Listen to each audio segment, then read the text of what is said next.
Welcome back, ladies and gentlemen, to another edition of Open House. On my left-hand side, Greg Troughton. How are you, champion? I'm very, very well indeed, Greg, and thanks for having me back again, I should say. Say that very well indeed.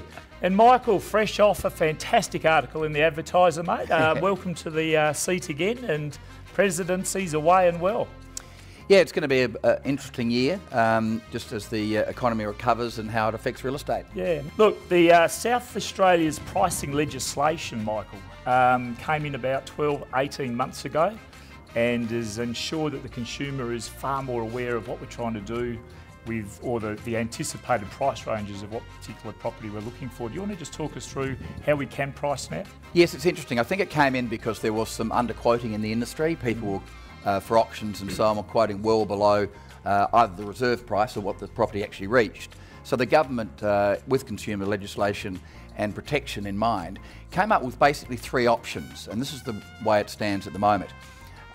When an agent goes out to price a property, he or she must put down what they believe the property will bring. The vendor also puts their price down. If you're going to quote a price, it must be the higher of the two. Right.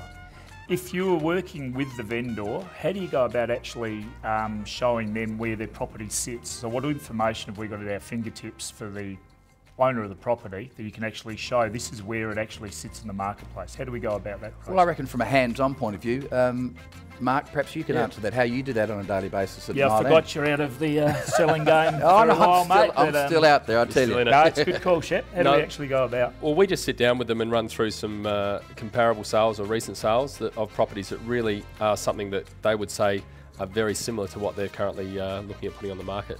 So you go through your ups and downs, try to be very realistic and take the emotion out of it, because the buyer who comes along will look for negatives rather than positives. So you've got to try to take that emotion out of it. Has there been some changes to legislation in that regard? There are some coming up, actually. Right. So they seem to be a little bit, people seem to be a little bit all over the shop with what the message is out there. Can you be succinct with it then? Sort us out? I'll be very succinct.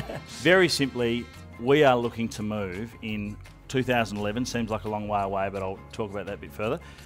We are moving to a system which is fairly similar to the US and the UK, where you have a positive credit rating system. Oh, that sounds better. Well, it would sound better, but the difficulty with it is, of course, is that you've got to borrow credit and repay it back sooner in order to get the benefit, essentially. At the moment, you're innocent until proven guilty. So there's no actual real benefit for those consumers who want to borrow money in today's terms. But moving forward, if you're late on a payment, which a bank might not necessarily see at this stage, it's going to start to see those. So potentially you could be disadvantaged. Ladies and gentlemen, you've been watching Open House. Over and out.